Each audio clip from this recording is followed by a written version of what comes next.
The evangelical prophecy of Isaiah, way in the heart of your book in chapter 27. And just one verse that we're going to read slowly and carefully and ask the Lord to minister to us from it tonight. The Lord has already been exalted in the singing of our sister in particular, and we need to keep on that theme, for we have nothing else. The 13th verse, the last verse of the 27th chapter, verse 13. And it shall come to pass in that day that the great trumpet shall be blown, and they shall come which were ready to perish in the land of Assyria, and the outcasts in the land of Egypt, and shall worship the Lord in the holy mount at Jerusalem. And God has promised to bless to us the public reading of His own word. Most, if not all of you here would know that I'm not musical. I didn't say not very musical because I'm not musical at all. And I don't see my good wife in the meeting tonight, and if she was here she would nod her head. Some of you would like to, but you're afraid. But if there's one instrument that I like hearing played well, it is the trumpet. The trumpet. And I'm on good ground when I say that, because the Bible has much to say about the sounding of the trumpet. And no doubt if you get a concordance, you will discover that it is probably mentioned more than any other musical instrument in the Bible. The trumpet is a historical instrument as far as the Jews are concerned. It was blown to awaken, to assemble, and to advance in the armies of the children of Israel. And on feast days and other days, the trumpet, and for various reasons, the trumpet was sounded loud and clear. Historical as far as the Jews is concerned. But the trumpet is also prophetical as far as the church is concerned.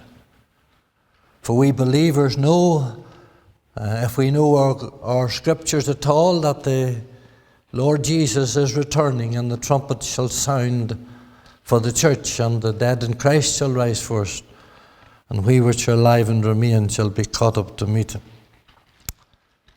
But it's not historical to the Jews and prophetical to the church that I'm after tonight. It's an evangelical instrument. Because it's evangelical as far as the gospel is concerned. And so when we come to this great prophecy of Isaiah and we read a verse like this, which speaks about the great trumpet, we're going to apply it tonight to the gospel. Because our verse and our text says, it shall come to pass in that day that the great trumpet shall be blown, and they shall come which were ready to perish in the land of Assyria and in the land of Egypt. A trumpet blown to those that are ready to perish. That's what the gospel message is. And that's the gospel message that we preach. And maybe you're sitting in this meeting tonight and you're ready to perish. Remember, you don't have to do anything to perish. God so loved the world that he gave his only begotten Son, that whosoever believeth in him should not perish. And that's an awful word, which we're not going into tonight. And if you're not saved in this meeting tonight, I'm going to sound the gospel trumpet once more, because it's a great trumpet. That's what it says. And the message that we have to sinners tonight is a great message. And it's a message that we're hearing less and less preached across our land, for they're introducing all sorts of things today, but we preach Christ crucified here. And we will continue to do it because it's the only message that is worth preaching. It is a great message. And this is a great trumpet. Gideon says, put a trumpet into every man's hand. But it's not enough just to have the trumpet in our hands. We must put it to our lips, and we must blow the trumpets loud and clear in these dark and evil and wicked days in which we live. We need to blast the trumpet. Now, time does not permit for me tonight to tell you why the trumpet, the gospel trumpet, and the gospel story is great. But I'm going to give you a couple of things just to let you see tonight and to know why we call this a great gospel. Well, first of all, it's great because of its love. You see, greater love hath no man than this, than a man lay down his life for his friends.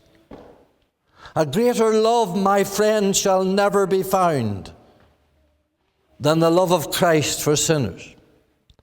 Jesus says, as the Father hath loved me. And if you begin to consider that statement, as the Father hath loved me, Jesus says, and my friend, we could never ever begin to fathom the love that God had for his only Son. As the Father hath loved me, even so love I you.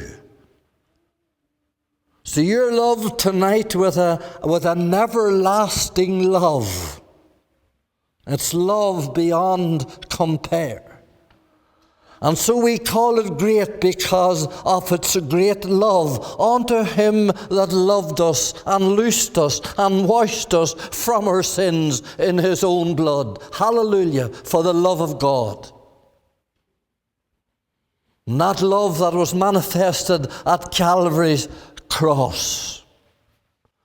But not only is the gospel message great and the trumpet sound of the gospel great because of its love, because of its mercy. You know, if I get to next Sunday night, if I get to next Sunday night, the last Sunday in May, is it 44 years ago? Boys, if I can get to there, to that old farmhouse out at Springfield there, outside Enniskillen, if I can get to next Sunday, 44 years, and it was only the mercy of God and the love of God that reached a sinner such as I. Mercy there was great and grace was free. The psalmist speaks about the greatness of his mercies. The abundance of his mercies, the word speaks of. And not by any works of righteousness which we have done, but according to his mercy he saved us. So this gospel, this verse, this text in this evangelical Isaiah prophecy, this verse tells me that this is a great trumpet, and I tell you it is great because of his love, and I tell you that it's great because of his mercy, but I also tell you that it's great because of its power. I'm not ashamed of the gospel of Christ, Paul says, because it's the power, the dunamis, the word we get for our dynamite. It is the power of God unto salvation to everyone that believeth. There's no power like it. Bow, there's a gospel being preached up and down in places in our land today, and it wouldn't save a sparrow. But I can tell you there's power in the gospel of our Lord Jesus Christ. And that power is still the same as it ever was. For there's power in the blood to cleanse from every sin. Oh yes, this is great because of its power. You see, the gospel has the power to deliver. It says, a true witness delivereth souls. Yes, that's so, because the truth shall set you free. And a false witness damns souls. So we need to keep preaching the truth, because it's the truth that sets men and women free. It's the truth and the gospel that's able to, and its power able to deliver. A deliverer shall come out of Zion, and his power is to deliver us, first of all, to deliver us from darkness. The God of this world hath blinded their minds, lest the light of the glorious gospel would shine in. There's darkness. And my friend, the gospel is great because of its power to deliver from darkness. I don't care how dark you are tonight, how blind men are tonight, how wicked men are tonight. I can tell you the gospel is the only remedy. Paul says in Colossians, to deliver us from the power of darkness and translate us into the kingdom of his dear Son, from the power of darkness. Darkness has a power. You listen to Islam. You watch the Muslims. You watch so many of the cults. There's a power in darkness. And he's able to deliver from that power of darkness. And my friend, he can deliver you tonight, watching me, listening to me, wherever you would be tonight. And you could be in the far ends of the earth watching this message tonight. But he is able to deliver. My God is able to deliver. Oh, what a power. What a power this gospel has. Mighty power. A power to deliver us from darkness. They that sat in darkness have seen a great light, a marvelous light, a glorious light. You know, our Lord Jesus Christ never said anything that he didn't back up.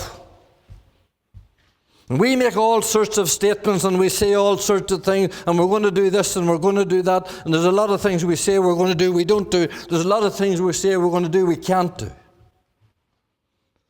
But when our Lord Jesus Christ, and I'm going to start you in a couple of them tonight because there's young preachers here, I'm going to start you in a couple of them tonight. You know, when the Lord Jesus says, I am the resurrection and the life, he backed it up. And if we make statements and things that we do, we need to be able to back them up. He says, I am the resurrection and the life. I tell you, he backed that up at the grave of Lazarus, 4 days dead and stinking. Lazarus, come forth. When my Lord made a statement, he proved it. He says, I am the resurrection and the life. Another time he says, I am the bread of life. You take the I ams and get yourself a concordance. I am the bread of life. And one day on the mountain out over the Sea of Galilee, he fed 5,000 men, plus women and children, with 5 barley loaves and 2 fishes. I am the bread of life. Oh, he backed that up. And then he says on another occasion, he says, I am the light of the world. And he touched the eyes of the man that was born blind from birth and gave him sight and others that they could see, because he's able to deliver from darkness. But not only is this power able to deliver from darkness, but it's great because it can deliver from the power of the devil. Acts 26 and 18 says, he came to turn from darkness to light, and from the power of Satan on to God. That's a great power. My dear friend, the power of Satan has gripped men and women and young people tonight in a way that he has never gripped them before. And he's destroying families, he's destroying homes, he's destroying churches, and he's getting away with it, he's getting on with it, and he's crippling the whole countryside. And there's very few men and women interceding these days against the forces of evil and the powers of hell. I tell you, if ever we needed anything in our province and in our land tonight, we need intercessors. We need men and women that can put on the whole armour of God and keep it on and face the wiles of the devil and face down his wicked work and drive him back from our children, drive him back from our families, drive him back from our schools, and drive him back from our churches. I heard of a half a dozen churches in the last fortnight, and I'm not exaggerating, a half a dozen evangelical churches in the last fortnight that have split.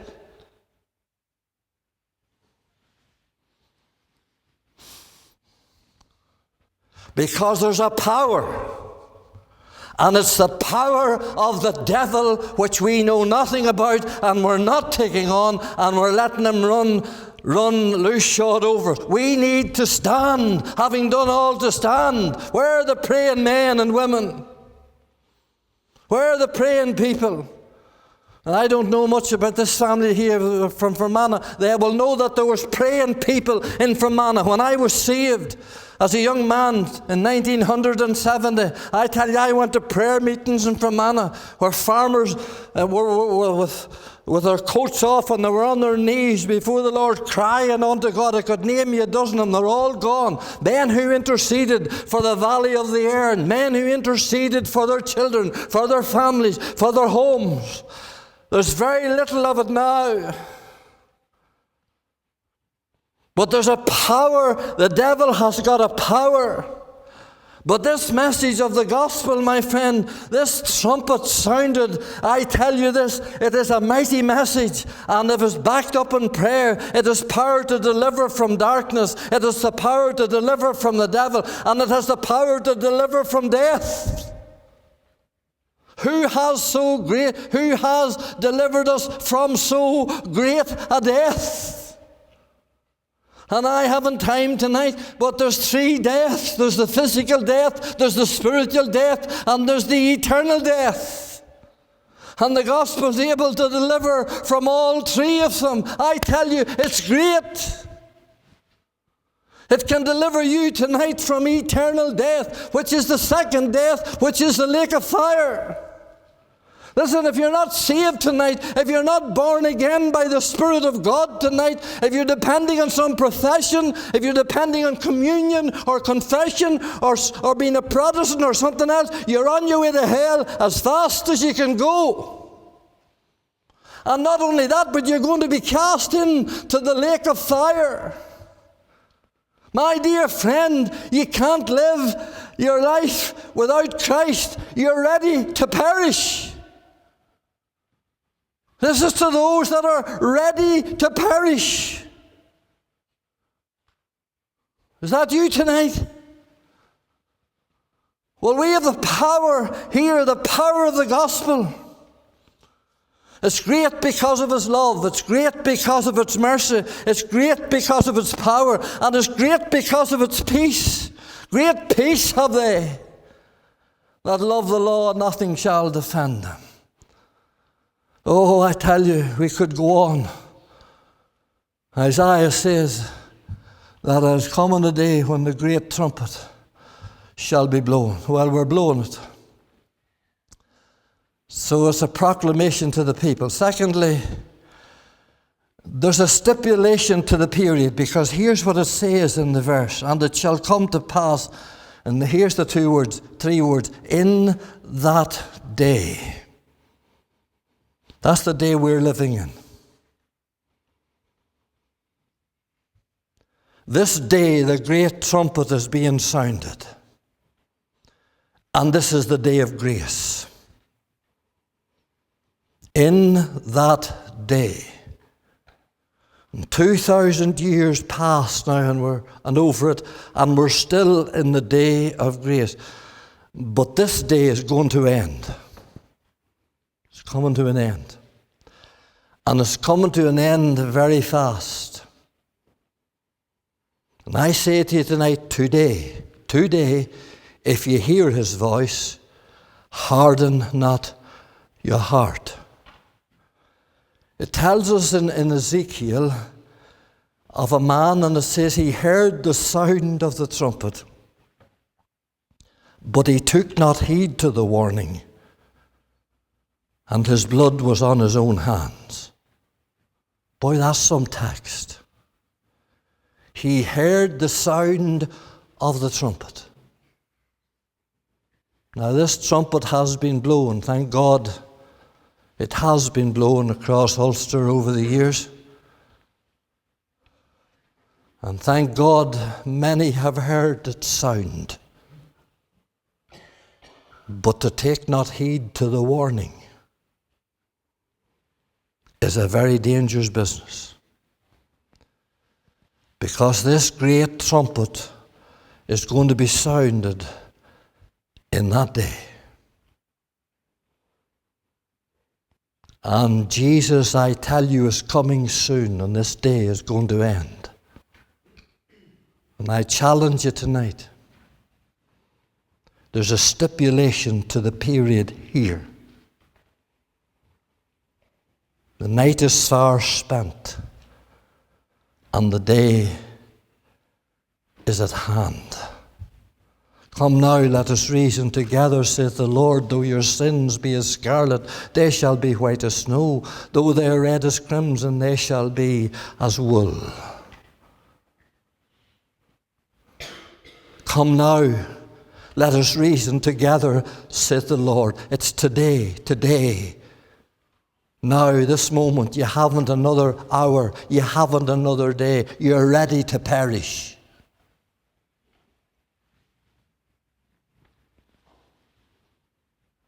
Hear the trumpet sound.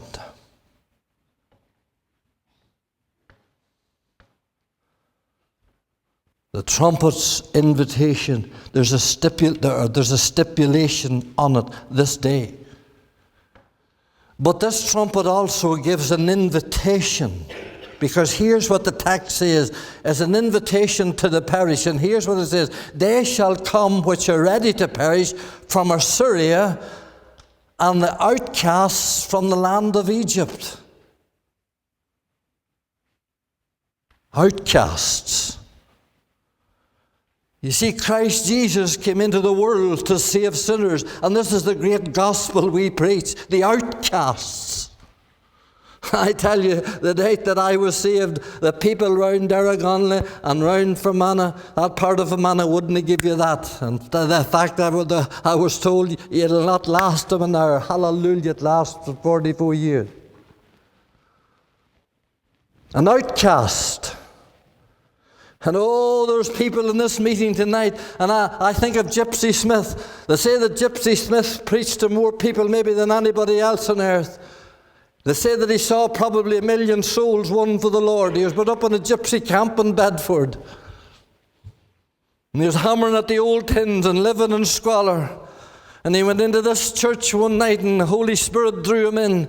And there was that great stink of him. The people moved over to one side and left him sitting on his own on one side of the church. But I'll tell you, he was an outcast. But I can tell you, God got a hold of Gypsy Smith. When God gets a hold of a man, and a man gets a hold of God, nothing can break it. He was an outcast. And it says an outcast from Egypt, from the land of Egypt, which speaks of death, which speaks of bondage.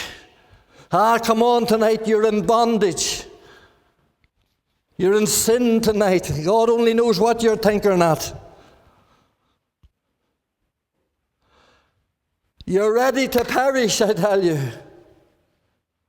There's an invitation. The trumpet has been sounded. This trumpet has been blown. This is the great trumpet. This is the trumpet with an invitation. This is the trumpet sound calling men and women to come.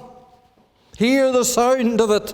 Hear the gospel message tonight. Hear that Jesus loves you tonight. Christ died for you tonight. Hear the Savior that our sister was singing about. Think of Calvary tonight and the cross tonight and the blood tonight. Think about that love. Think about mercy. Think about grace. Think about him spread eagle there on that old cross and the thorns hammered down on his brow, stripped naked between the thieves. What love, what mercy, what grace. All for sinners. That's the message. That's the trumpet sounding out. The day of grace. The day of grace, my friend, is going to end. The day of grace is coming to a close. The whole thing around us, the whole world tonight around us is preparing for the end. Missionaries, people are far, and missionary societies are beginning to close down. The coming of the Lord draweth nigh. Jesus is going to burst the clouds some of these days, and there's going to be another trumpet.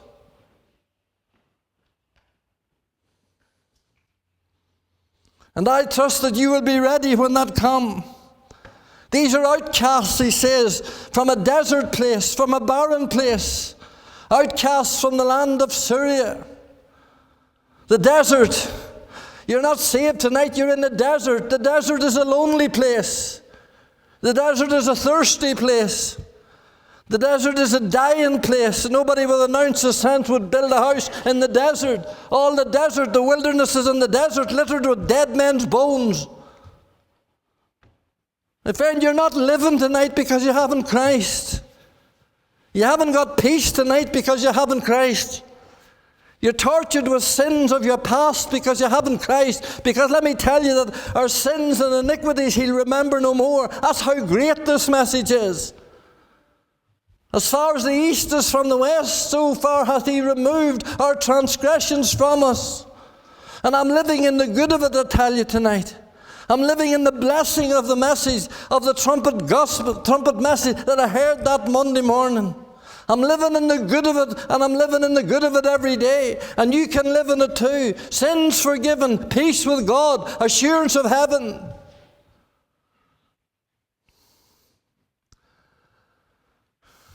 A proclamation to the people. A stipulation of a period. An invitation to the perishing. And lastly, the jubilation of the place, because it says in the end of the text, in the land of Syria and the outcasts and the land of Egypt, and shall worship the Lord in the holy mount at Jerusalem. I tell you, there's coming a day when we shall all worship the Lord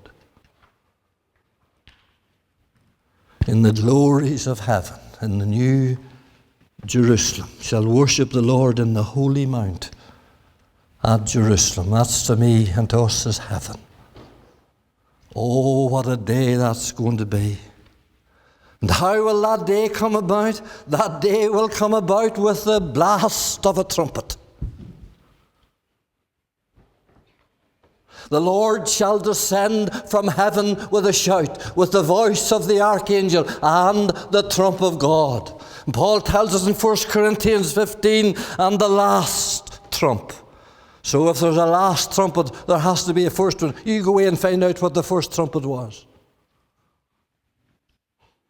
And the last trumpet. I'll tell you, the last trumpet's about to blow. They've all blown.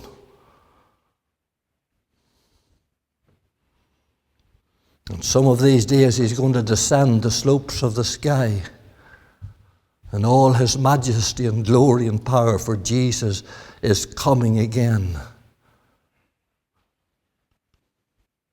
And there's not one prophecy that I know of to be fulfilled in this old book till he comes to the air to take his people home. Not one. You find me one.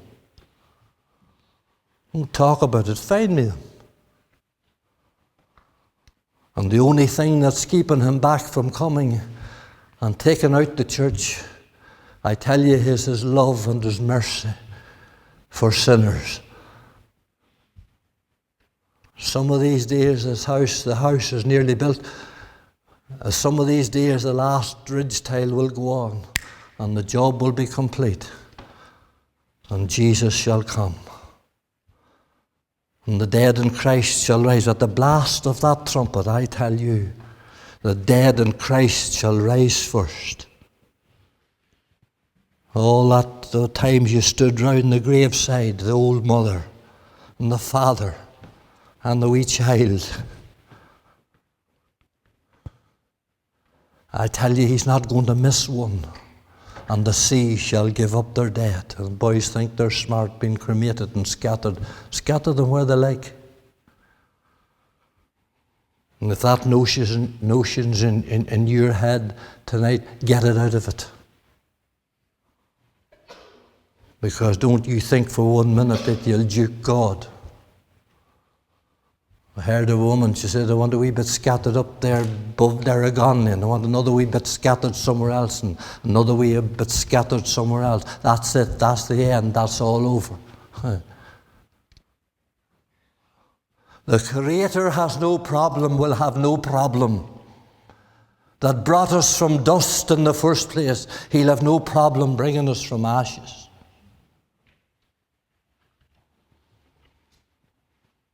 Because every knee shall bow, and that happens to be your two knees.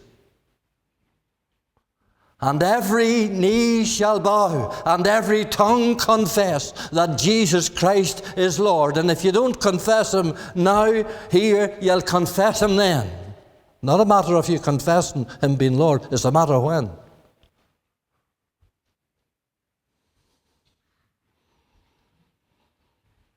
You don't have to get ready to perish. Because you're born that way. And that's why the trumpet sounds out. So that when he bursts the clouds, some of these days, the dead in Christ, and many of you that are in Christ, be no twisting about on that day and bluffing on that day, for he knoweth them that are his. And the dead in Christ shall rise first. And those of us which are alive and remain, just because we're a wee bit higher up than them, will be caught up together to meet the Lord in the air. And so shall we ever be with the Lord. Outcasts, renegades, drunkards, drug addicts, foul-tongued, the redeemed of the Lord. For this trumpet is surely going to sound. And we shall all meet together. And there's some of your wives and they're away on, and there's some of your husbands away on, and there's some of the children you're away on. Well, I'll tell you this, it's not going to be very long until you see it. But I believe they're about to put the trumpet to the lips. The angel's about to shout, time shall be no more. The day is ended. The day is over. The day of grace is finished. Can't extend it anymore. God has a moment, my friend. And the day or the hour we don't know. But he has given us signs. And things to look out for, and they're all fulfilled, and they've all come to pass.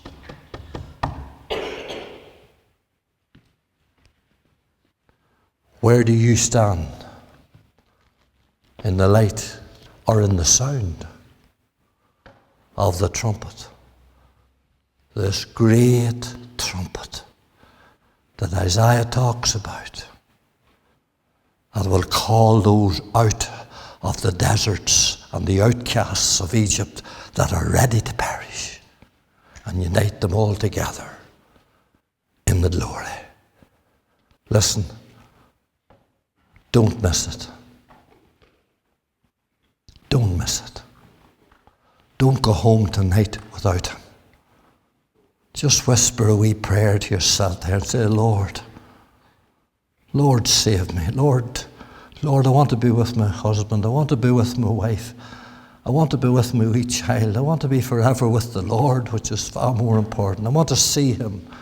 I want to be in heaven with him. May God help you to pray that prayer tonight. If you do pray it, tell us. Others have been doing that in these meetings. Others have been coming back to the Lord. Others have been coming to the Lord. The trumpet's going sounded again tonight. And maybe for you.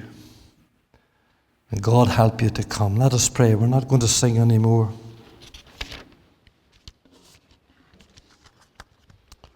Just going to reflect on what we've heard our sister singing and what we have been preaching. And be thankful to God tonight that you can sit in a meeting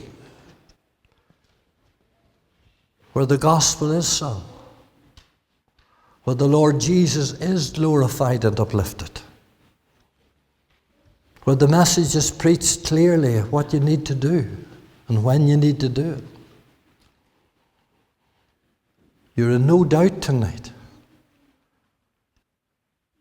The responsibility is yours now.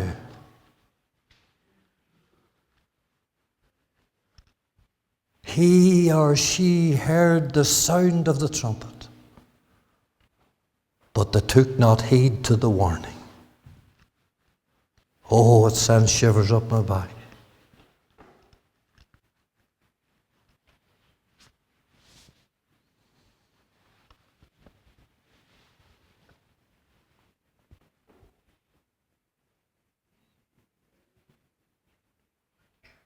Now, Father, tonight we're not dealing and trifling with ordinary things or mundane things. We're dealing, Lord, tonight with eternity. And Lord, you have challenged people tonight. And you've let their ears once more hear the blast of the good news that Jesus died and rose again.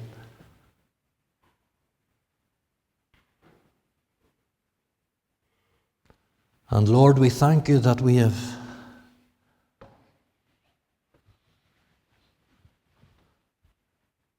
been able to unburden our souls and take the responsibility off ourselves and place it onto others. And so I pray tonight, Father, that someone, somewhere,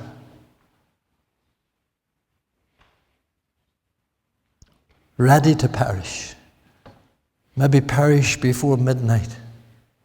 Oh God, the hemorrhage, the coroner, the car accident. Lord, there's so many things. There's 1,000 things at any minute could go wrong with us that we know nothing about. Lord, have mercy.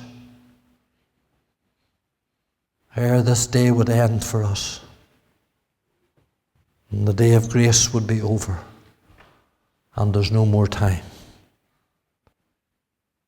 And so, Lord, we commit ourselves to Thee now tonight, and ask, Lord, that You will take Your word and bury it deep in the hearts of men and women far beyond the reach of the enemy, that it might one day, if not tonight, bring forth fruit to Thy glory. Amen.